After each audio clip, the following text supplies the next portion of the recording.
All right, ladies and gentlemen, here's part two of To Kill a Mockingbird by Harper Lee, Chapter 1, Part 2. And I'm starting on page 6 of my version, and it looks something like this one, right here.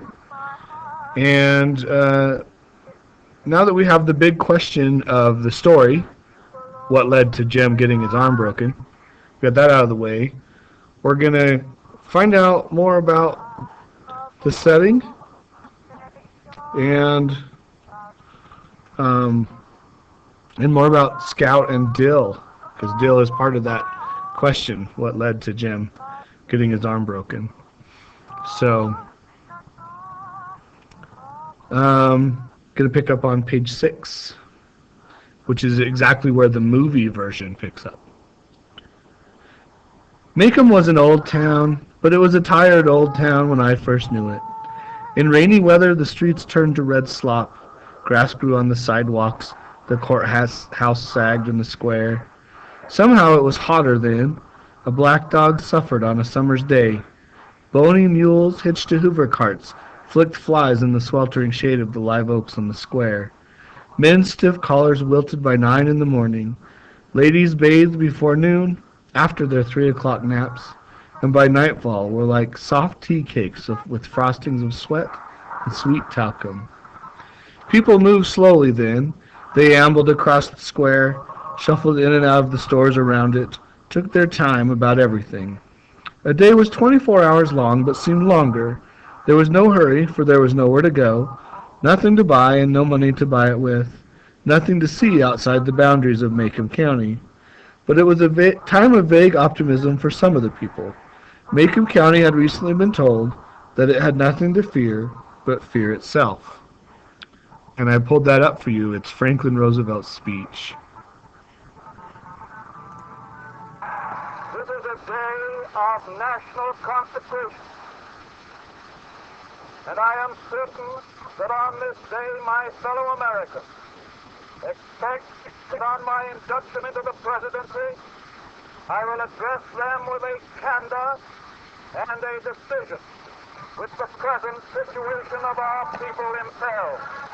So first of all, let me assert my firm belief that the only thing we have to fear is fear itself. Nameless, unreasoning, unjustified terror which paralyzes needed effort to convert retreat into advance. We face our common difficulties. They concern, thank God, only material things.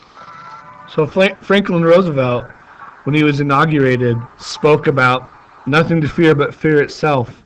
That in the Depression, people's fear was causing the Depression to get worse. That all that they had that was bad was what they lacked as far as material things, but they had the American spirit to push them forward. So that's why Scout says it was a time of vague optimism. But I'm not sure that that was quite the case. And we know that America didn't really pull out of that for quite a while. I'm going to go back to the book now. We lived on the main residential street in town. Atticus, Jem, and I, plus Calpurnia, our cook. Jem and I found our father satisfactory. He played with us, read to us, and treated us with courteous detachment. Satisfactory is not the way I think most kids look at their fathers. But for Scout, that's what she does. Calpurnia was something else again. She was all angles and bones. She was nearsighted. She squinted. Her hand was wide as a bed slat, twice as hard. She was always ordering me out of the kitchen, asking me why I wouldn't behave as well as Jim when she knew he was older, and calling me home when I wasn't ready to come. Our battles were epic and one-sided. Calpurnia always won, mainly because Atticus always took her side. She had been with us ever since Jim was born, and I had felt her tyrannical presence as long as I could remember.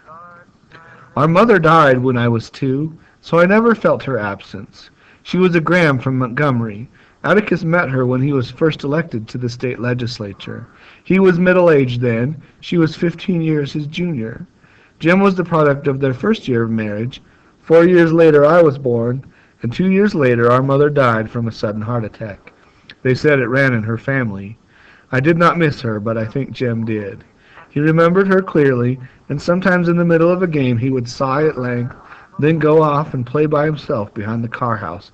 When he was like that I knew better than to bother him. When I was almost 6 and Jem was nearly 10, our summertime boundaries, within calling distance of Calpurnia, were Mrs. Henry Lafayette DeBose's house, 2 doors to the north of us, and the Radley place 3 doors to the south. We were never tempted to break them. The Radley place was inhabited by an unknown entity, the mere description of whom was enough to make us behave for days on end. Mrs. DeBose was plain hell. So here we have Scout, Boo, these are from the movie, Calpurnia, Atticus, and right here is Harper Lee, who wrote the story, and here is Miss DeBose. I don't know which is scarier, but Miss DeBose was plain hell.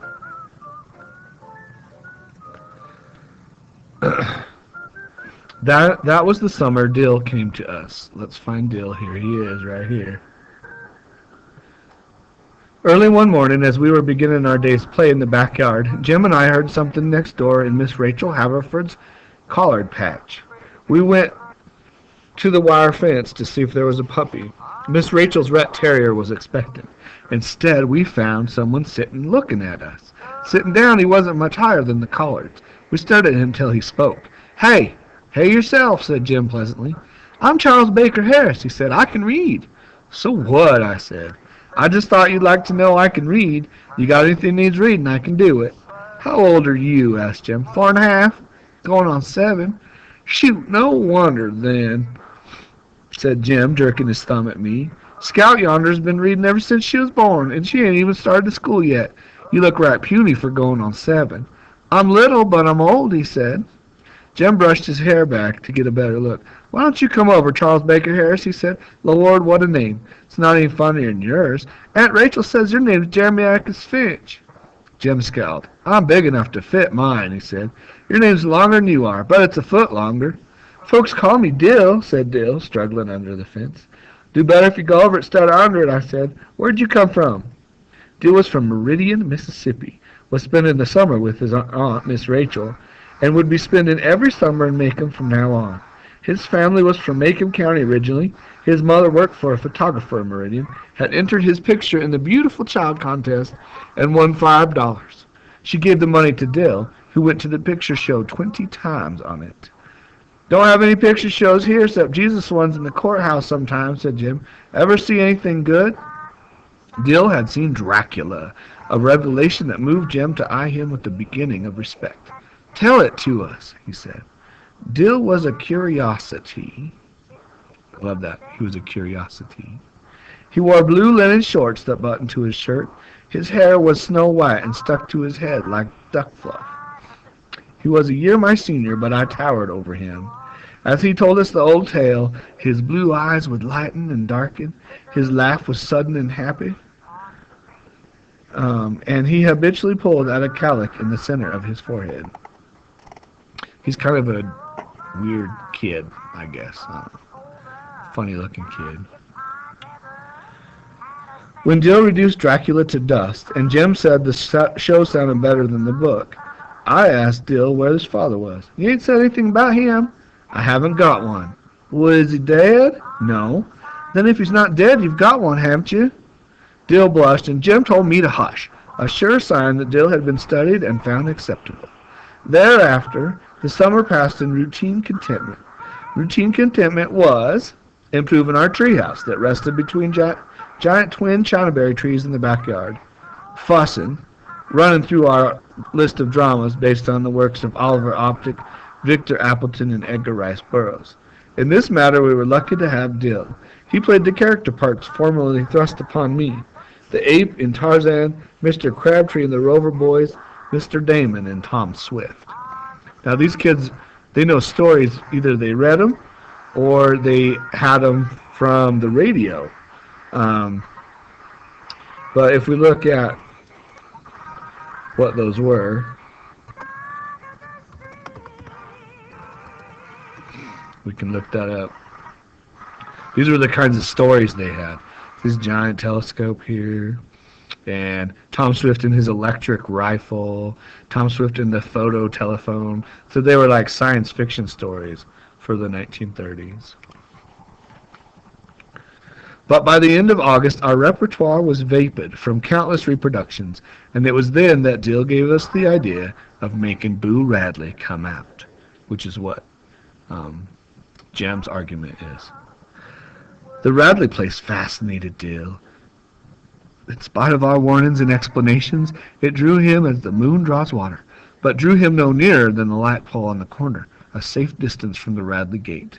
There he would stand, his arm around the fat pole, staring and wondering. The Radley place jutted into a sharp curve beyond our house. Walking south, one faced its porch. The sidewalk turned and ran beside the lot. The house was low, was once white with a deep front porch and green shutters, but had long ago darkened to the color of the slate-gray yard around it. Rain-rotted shingles drooped over the eaves of the veranda. Oak trees kept the sun away. The remains of a picket drunkenly guarded the front yard, a swept yard that was never swept, where Johnson grass and rabbit tobacco grew in abundance.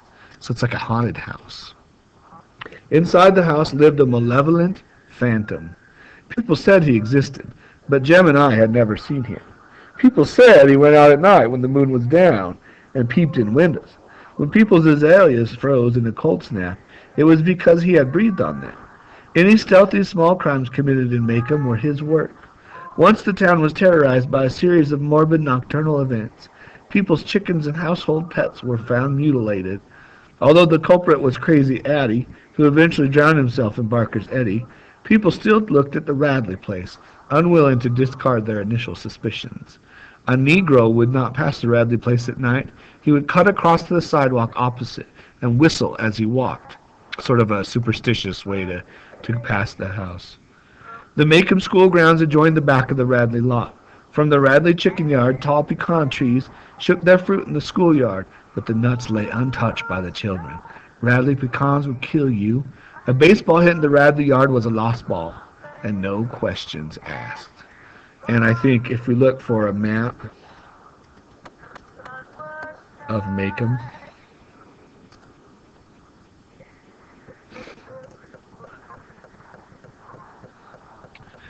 we can kind of look at these maps and see how the layout was. Okay. Probably an old style town. Didn't sound like it's real busy. There's the courthouse, and then and there's the school, and here's the Radley house. Okay. Lots of kids have done projects on this one. And then if we look at the Radley house,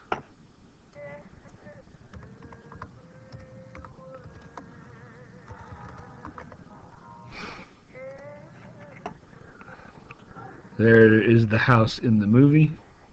Here's an idea of what it might look like. It's like a spooky old haunted house. It's all broken down. That's the Radley house. And the kids are afraid of it. Inside the house lived a malevolent phantom. People said he existed, but Jim and I had never seen him. I like that because it talks about what people talk about, not necessarily what they know. Here's what they think they know on page 11. The misery of that house began many years before Jem and I were born. The Radleys, welcome anywhere in town, kept to themselves, a predilection unforgivable in Macomb. They did not go to church, Macomb's principal recreation, but worshipped at home. Mrs. Radley seldom, if ever, crossed the street for a mid-morning coffee break with her neighbors, and certainly never joined a missionary circle. Mr. Radley walked to town at 11:30 every morning and came back promptly at 12, sometimes carrying a brown paper bag that the neighborhood assumed contained the family groceries. I never knew how old Mr. Radley made his living. Jim said he bought cotton, a polite term for doing nothing. But Mr. Radley and his wife had lived there with their two sons as long as anybody could remember. The shutters and doors of the Radley house were closed on Sundays, another thing alien to Macomb's ways. Closed doors meant illness and cold weather only. Of all days, Sunday was the day for formal afternoon visiting. Ladies wore corsets, men wore coats, children wore shoes. But to climb the Radley front steps and call, "Hey!" of a Sunday afternoon was something their neighbors never did. The Radley house had no screen doors. I once asked Atticus if it had ever had any. Atticus said yes, but before I was born. According to neighborhood legend, when the younger Radley boy was in his teens, he became acquainted with some of the Cunninghams from Old Sarah, an enormous and confusing tribe domiciled in the northern part of the county, and they formed the nearest thing to a gang ever seen in Macon. They did little, but enough to be discussed by the town and publicly warned from 3 pulpits. They hung around the barber shop, they rode the bus to Abbotsville on Sundays and went to the picture show, on Sunday no less. They attended dances at the county's Riverside Gambling Hell, the Dew Drop Inn and Fishing Camp. They experimented with Stumphole whiskey. Nobody in Macomb had nerve enough to tell Mr. Radley that his boy was in with the wrong crowd. One night, in an excessive spurt of high spirits, the boys backed around the square in a borrowed flivver, resisted arrest by Macomb's ancient beadle, Mr. Connor, and locked him in the courthouse outhouse. The town decided something had to be done. Mr. Connor said he knew who each and every one of them was, and he was bound and determined they wouldn't get away with it. So the boys came before the probate judge on charges of disorderly conduct, disturbing the peace, assault and battery, and using abusive and profane language in the presence of and hearing of a female. The judge asked Mr. Connor why he included the last charge. Mr. Connor said they cussed so loud he was sure every lady in Macomb heard it. It's a joke, right? But I'm not sure Scout gets that joke. She just knows that as a fact. The judge decided to send the boys to the state industrial school, where boys were sometimes sent for no other reason than to provide them with food and decent shelter. It was no prison, and it was no disgrace. Mr. Radley thought it was. If the judge released Arthur, Mr. Radley would see to it that Arthur gave no further trouble. Knowing that Mr. Radley's word was his bond, the judge was glad to do so. The other boys attended the industrial school and received the best secondary education to be had in the state. One of them eventually worked his way through engineering school at Auburn. The doors of the Radley house were closed on weekdays as well as Sundays, and Mr. Radley's boy was not seen again for 15 years. Alright guys, I'm going to stop this one here. We'll pick up Chapter 1, Part 3 in the next one.